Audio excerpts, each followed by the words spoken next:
Welcome back to another episode of Cowley College News. March has been a busy month filled with change and constant activity. Yes, it has. March Madness has a whole new meaning on campus. Relaxed mask mandates and athletics catching up from a lost half season in the fall. Our basketball schedule is keeping me running. We have become masters of the calendar and the art of squeezing in homework between games. See what you did there. Hannah sat down with our own Master of Arts, Mark Flickinger. His artwork is on display at the Mark's Arts in Wichita. I got to sit down with Mark Flickinger and ask him about how he became the artist that he is today.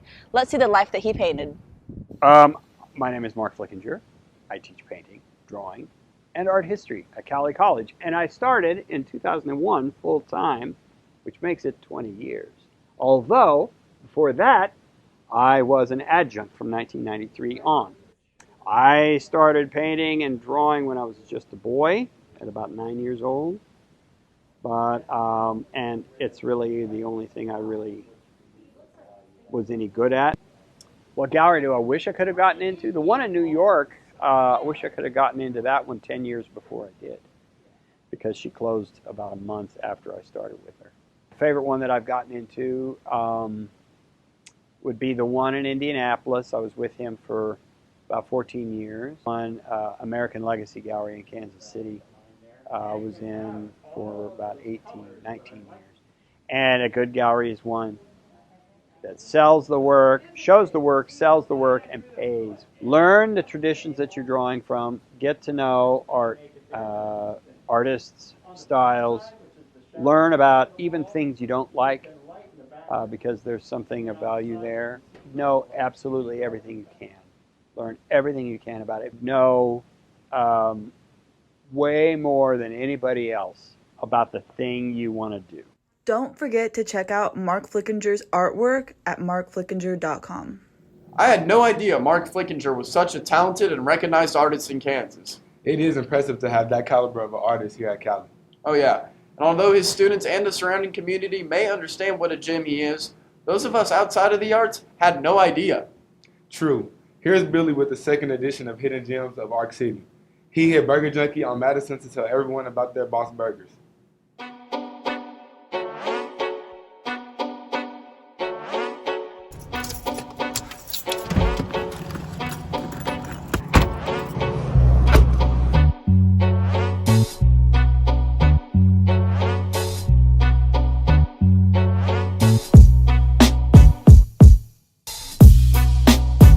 Right now I'm heading to Burger Junkie, which is located on 211 West Madison Street. I'm going to be getting their Widowmaker burger, which is one of their specialty burgers at the moment.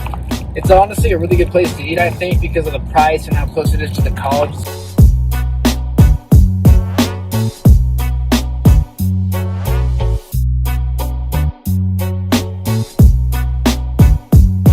Thank you. Absolutely. You too. I think it's better than a lot of the fast food burgers you get around town, and for about the same price, it's definitely worth a little bit longer of a wait. Now I'm hungry for a burger and fries. Me too. This is one of the hidden gems I need to check out. Oh yeah, and also check out American Idol. I haven't watched American Idol since high school when I used to watch with my family. Yeah, and Cameron Allen, a Cowley baseball player, made it onto the show. So support your fellow Tiger and follow him on Instagram, YouTube, and TikTok. Hannah had the chance to talk to him about his experience. American Idol started back up this year, and I got to talk to your Cowley baseball pitcher, Cameron Allen, to see if he got a ticket to Hollywood. My name's Cameron Allen. I'm a sophomore pitcher here at Cowley on the team, and I tried out for American Idol.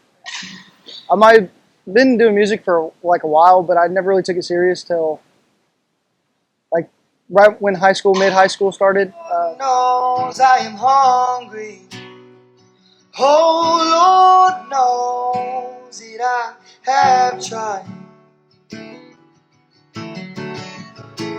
Not been around. Yeah, kind of. Like, it was weird because like I saw some of the content, like the backstage content and stuff like that, but actually seeing it on TV, especially because I wasn't sure if it was going to be on there at all. But yeah, it was cool. It was different. Like, it didn't seem like I was watching myself. Yeah. He sure is a talented singer. Pretty sure that is way beyond my normal car singing skill set. It's a shame he did not make it all the way to the finals, but it was a solid run. On the topic of music, have you heard the new song Silk Sonic by Bruno Mars and Anderson .Paak? Oh yeah, and it is smooth. Jordan went out to get student opinions about this unique collaboration. Are you tired of listening to your same old playlist? Why not add a little soul? I'm going to be asking students about the new Bruno Mars and Anderson .Paak collaboration, Silk Sonic. It's a really good blend, I feel like. From what they've released, it's like a really good blend between Bruno's style and Anderson .Paak's style. And they both have kind of like really, it's just melodic and it's feely and a lot of live instruments and like drum breaks that are ridiculous. Like even at the beginning, it starts off, it's like doo-doo-doo-doo-doo.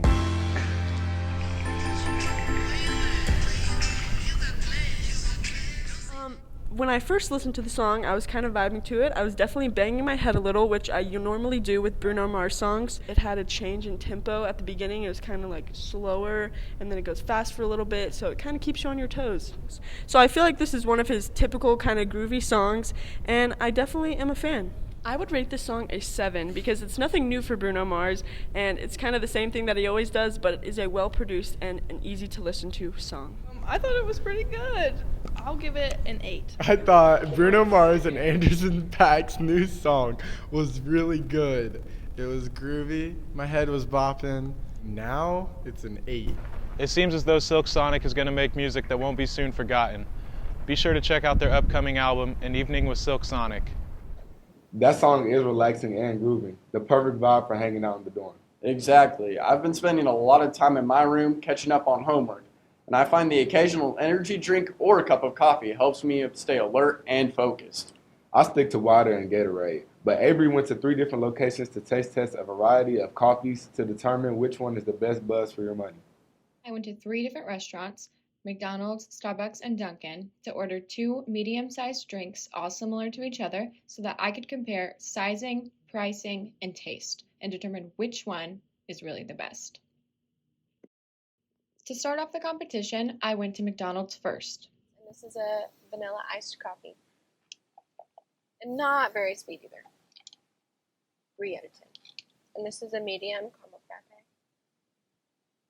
Give this 8 out of 10. Then I went a little farther in Derby and I stopped at Starbucks. This is the caramel ribbon crunch frappuccino. It's not very sweet. 5 out of 10. And then this is a iced vanilla coffee. Keep the plastic. That is really good. It's still very sweet. 8 out of 10. And the last one I visited was Dunkin Donuts. It's a frozen coffee because they don't actually have frappuccinos, and I just added caramel to it. I think the sweetness level is comparable to McDonald's. 7 out of 10. And then this is a iced coffee with their French vanilla swirl.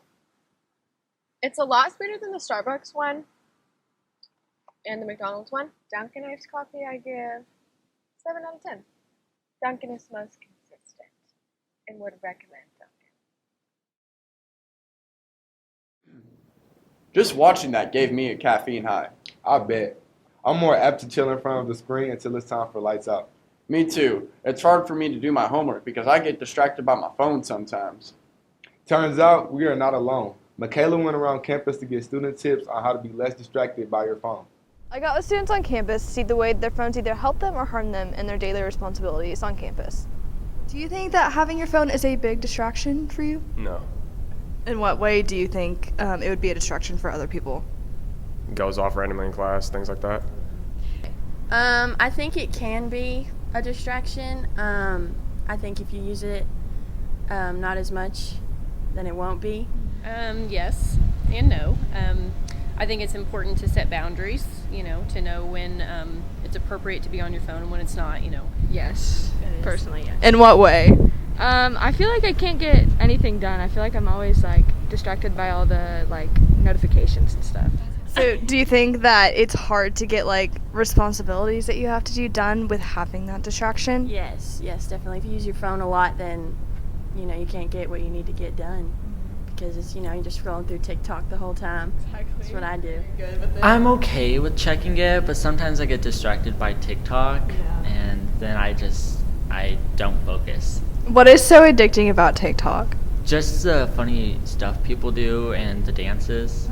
Do you think that for people who are just like constantly on their phone, do you think there's like something you tell them like you need to set boundaries, or do you think Yeah, no, my parents actually did that. I used to have boundaries where I was, time on my phone for like an hour or so, then I had to go do something outside or etc., something like that. I don't know, maybe like just putting on like do not disturb. Like I feel like that would help a lot, and just like put it away somewhere. Just not use it while you're trying to get important stuff done. Yeah, exactly. Setting boundaries, I know that's hard. You get bored for 2 seconds and the first thing you want to do is pull your phone out and start surfing, your social media accounts. But just knowing when it's important to put it away, like in class, at work. You don't want to have it out any more than needed, and making sure that you spend time with family and set the phone aside when it's time to be present with your loved ones. Thanks to all the ones who talked with me on phone usage. It helps us all understand the constant distraction and the way our phones influence our students and staff on campus. That was some great advice. I may use some of that knowledge to curb my own screen time. Me too. I think there are so many things and people around campus I could be learning more about. I should really focus on that instead of the latest TikTok. Oh yeah, and we could be learning more about the people and those flags outside the Brown Center and what they represent. Francisca has an update on the International Club. Maybe we can learn a little about the culture of those who came to Cowley from abroad. Main purpose of the International Club is to help develop a sense of community and foster what we call cultural awareness amongst our international and domestic students. So we want students to be able to share their cultures with each other, come to a better understanding, and also just have fun. So for the international meeting, it was really nice. People from all the world and all countries can know each other. We can know other cultures. My experience talking about Colombia was nice because it was with other 2 Colombian girls. We cook a special food from Colombia. We give it to everyone. Here there was people from Spain, from Brazil, from all around the world, and they try it. We talk about our culture, our music, and it was really nice. People really love it, and we love to hear about other countries and other cultures. The international students do a lot for campus. When you have students from all over the world, that helps sort of increase outcomes in terms of people understanding where people are coming from, that the world is not just one plate, that there's many different ideas, many different ways of doing things. For me as an advisor, it's very rewarding to be able to help international students. It helps me fulfill something that I really enjoy, which is learning about other people. Thanks, Francisca. It's always good to hear about those clubs on campus, and the International Club could give us some real cultural exposure. For sure. And that is the kind of culture I would like to take with me as I begin to travel and experience life outside of the Midwest. Reese talked to students about another type of culture, cancel culture. You've been canceled. Cancel culture refers to the popular practice of withdrawing support for canceling public figures and companies after they have done or said something considered objectionable or offensive. Cancel culture is generally discussed as being performed on social media in the form of group shaming. A few celebrities who have been canceled so far have been J.K. Rowling, Ellen DeGeneres, Lea Michele, Lana Del Rey, and Shane Dawson. I had the pleasure in interviewing 2 students who had great insight on cancel culture. They know that it's wrong, but they still do it, so people are like, okay, I'm going to cancel you if you're just going to take that offensive word and use it. Yeah. Do you guys think it's important for cancel culture to be in athletics? Yes. Well, I think, yeah, because if you do something like that's not okay, then you should be canceled. Do you have a breaking point to like what a coach can say to you or what a coach can do? Oh, I mean, like, it don't go as far as putting your hands on me. That's no. Like, athletic world is just, it's so much inside of it. It's so much emotion. So like, some people, I don't know how to say it. Bad, like it be bad intentions. Like it be good intentions, but they show the good intentions wrong. But like, using words, doing rude stuff. I bet softball coach Jenny Hoyt will never get canceled. Oh no, she's one focused individual. And Emma sat down with her and a few of her players to talk about how she motivates those around her. I sat down with Coach Hoyt and the individuals who motivated her throughout her career. Coach Hoyt was, she came to play and practice every day. Her freshman year, she didn't play a whole lot because she was playing behind returning sophomores at her 2 positions. But even at that, she never complained. She came to practice every day and worked like she was going to be a starter so that when she did get a chance to play, she was ready.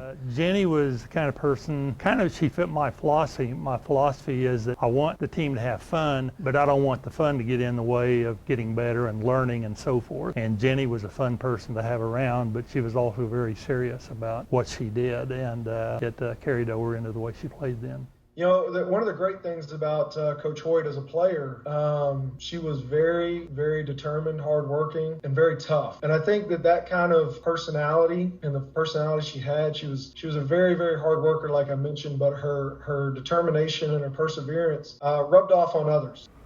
3 words to describe Coach Hoyt, I would say, is hardworking, determined, and dedicated. One of the biggest life lessons that Coach Hoyt has taught me would be most definitely to have your own voice and opinion, no matter what other people try to put you down, just to keep yourself up. I spend a lot of time with my niece and my nephew. I'm really involved with both of them. That's what I love to do. So I care a lot about my players, being that person on the outside just that they can talk to. I would say the biggest one is just show up. You got to show up every day in life. Even if you're having a bad day, you still got to show up. You got to still put a smile on your face. There may be people that always have it worse than you, but if you keep a positive mindset and just show up, then you're going to be here, and people rely upon you. If you just show up and keep prayed up and keep your faith, then life will work out for you. So Thank you to those who impacted her as a player and a coach, and to those who are motivated by her. Cowley has some of the best coaches, and Coach Hoyt is amazing.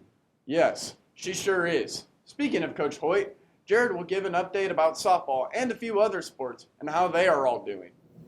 For the first time this year, the Lady Tigers softball team just got ranked 19th in the national rankings. Emma Spear got the update on that. That's right, Jared. I sat down with some of the softball players about how their season's going and where they plan to go by the end of it. Our season, I would say, is going pretty up right now. I mean, I don't feel like we're at the best potential that we could be at, but so far we're steady, just moving forward.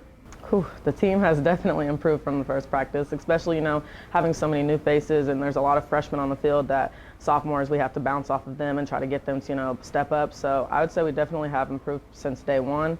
We're just going to keep going up from there. I would say our biggest accomplishment would have to be coming together, because not all of us, not everybody's going to get along off the field and be best friends, but we do incorporate that on the field. Thank you, girls, for that insight on your season. We will be cheering you on. Now, on to wrestling. The wrestling team is ranked 12th in the nation, and reporter Kobe Campbell got the scoop on the team. I also got a chance to speak with Coach Best, the head coach of wrestling, to say how our men have been doing this season. The season's been good competitively. We've done real well with what we have. I think when you look at year 1 to year 2, year 3, year 4, I think it's progressing the way we want it to. It's important to us, the record that we have at home. Being undefeated for the entirety of our career here is exciting for us. The support is so good here at Cowley, and I think that makes it easy for our guys to fight just a little bit harder whenever we're at home. Thanks, Coach Best, for your time, and good luck to the men's wrestling team on the rest of the season. We're not yet done, Kobe. The volleyball team finished 16-10 overall this season, heading into the postseason as a 6th seed. Kobe got the chance to talk with volleyball head coach Stephen Grimm on his predictions for the postseason. Hey Tigers, I got a chance to speak with head coach of volleyball Stephen Grimm about how our ladies have improved this season and also how the postseason is going to affect the Tigers. It's been different in that we've had a lot more freshmen than we've had in the past, and so those freshmen have had to mature at a faster rate. One of the positives are that we're playing at a higher level of volleyball, which is what we're used to here at Cowley. We're able to be more aggressive and spread the ball around. In the playoffs, you're going to get games like that where you have leads and people are not going to give up, because if they lose, their season's over. Obviously, we have Eva Halacheva, who's done really well. She's breaking records here at Cowley, and then you got Gracie Story, who's setting the ball up. And then you got Aaron Thompson, who's been our libero, who's really been a rock solid for our defense in the back row. Thank you, Coach, for the insight on our Lady Tigers. If you didn't know, Kobe's on the men's basketball team. The Tigers are currently ranked 15th in the nation. Reporter Andrew Burgos talked with head coach Tommy DeSalm to see how their season is going. The basketball season is approaching its home stretch. I caught up with Coach Tommy DeSalm to see what his players were thinking heading into the final few games. Well, we say year in, year out, the the team that's getting better at this time of year is the team that's going to play the best. It doesn't matter what your record is. So, you know, if you can be on the uptick come late in the season and you're excited to be in the gym to practice, excited to play, excited to prepare, all those things, then you got a real opportunity. Thank you so much for your time, Coach Simon DeSalm. With the win on Friday against Neosho, the Tigers have a chance to share a Jayhawk East championship with Coffeyville. Now, right back here to me to talk about the Region 6 cheer, dance, and mascot competition. The Region 6 cheer, dance, and mascot competitions were March 7th in Hutchinson, Kansas. I caught up with Coach Lindsay Sanderholm to see how she felt heading into the competition. Going into regionals for dance, we did 2 different teams, so we competed in the Palm division and the team performance division. I knew especially team performance, we were going to be up against Johnson and Barton. That's pretty much our main rivals. It was a wonderful shock to get first in team performance and end up beating Johnson and Barton. Not only did the dance team beat Barton and Johnson, but the cheer team was looking to win their 4th straight Region 6 championship. I asked Coach how it felt shooting for that 4-peat. The first year we won region, it was kind of just out of nowhere, not expecting it, you know, just like, wow, we just won. So going into the second year, you had the goal, you wanted to win. Then going into the third year, it was kind of crazy. We were going to try to do, you know, large co-ed. It was just kind of a whole other thing, and then we won again. So regionals, we dealt with injuries and people out and having to, like, at the last minute redo kind of stunts and stuff in the routine. So now we have basically the whole team back going to nationals, so now we can up the skill level. So we're all excited that the routine can be more advanced than it was at regionals. With a new division this year in mascotting, I asked Coach, how did this division come about? As far as regionals, it's always just been kind of cheer and dance competing. So there hasn't been any mascot anything. This year I have a mascot student that is just gung-ho, ready to do everything. So he really pushed for, hey, could he compete? Could mascots be a division that you're actually going to compete? And so I brought that up at our coaches meeting in the fall, and a lot of the other coaches liked that idea too, and they wanted their mascots to compete. So it kind of just evolved from there, and they went ahead and added a mascot division for regionals.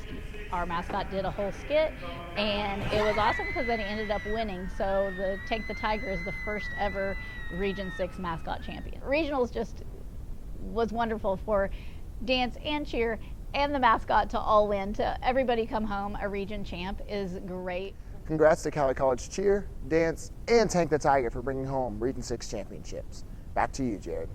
The women's season has been rough, but Coach Todd Clark is now working his team towards the postseason.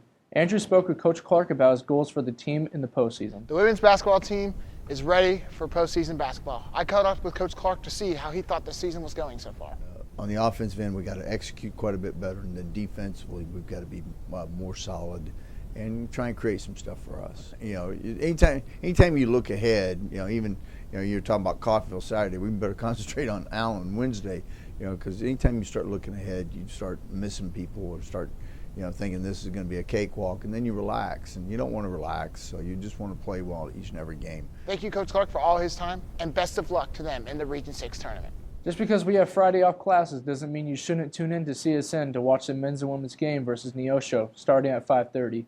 Even though the baseball team is dominating this season, that doesn't mean there isn't any room for improvement. I talked to some of the players to get their opinion on their strengths and weaknesses, on what they excel at, and what they can improve on.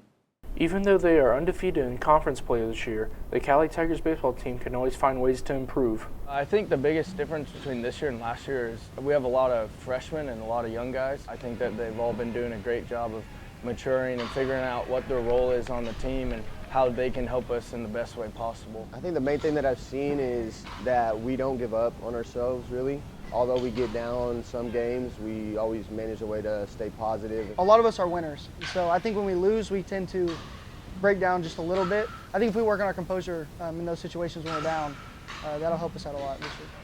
Thank you to the Cowley baseball team for speaking with me. Good luck out there on the field. Watching tennis player Jack Clemens and Ani Ibarra on the court is the picture of composure. I talked to Coach Raga on the current rankings and the future of these two great athletes. As of March 12, 2021, the Tiger men's tennis team would rank number 2 in the national rankings, led by sophomore Jack Clemens. Jack is an All-American, undefeated in singles. He only lost one match, since he's being here at Cowley. So he's an awesome kid, awesome player, good leader. He just signed recently with University of South Alabama. Hoping this season we can compete really well in the Nationals. That's one of my goals and obviously one of the team's goals, and then just have as much fun as this is my last semester and just enjoy the ride.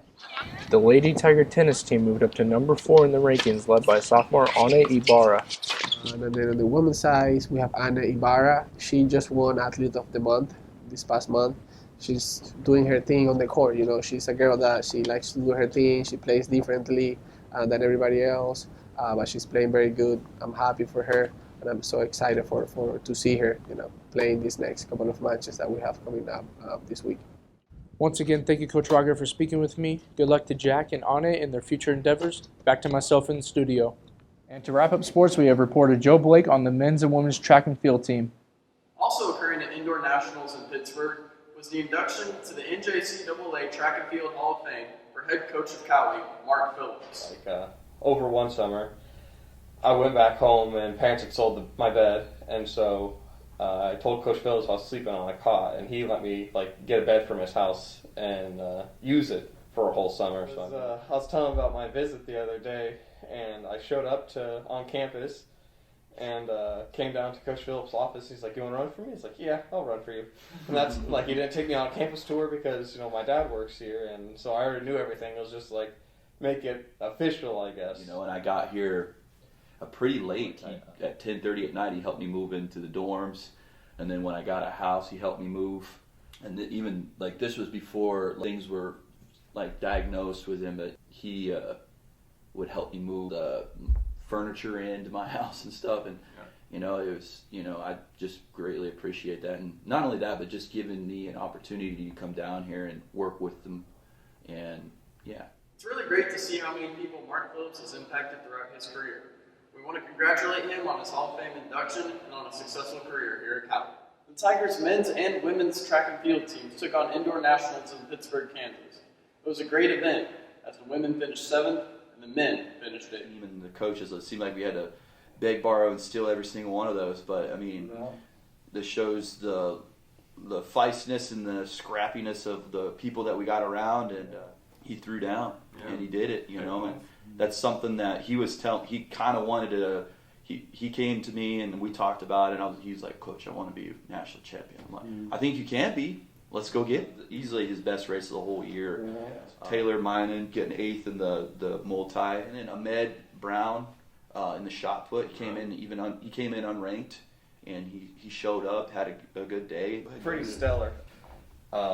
He has a lot to gain from outdoor season. Just be able to get on the track more, get stronger, and then come around next year, I have no doubt in my mind, he'll set higher records for his triple jump, and then or drop the record for the hurdles. No doubt in my mind, he can do it. Gamer, absolute competitor. She just showed up and she said she ran she set a personal best. There's some people that shy away from competition, and there's some people that lean into it. Yeah. And she leans into it.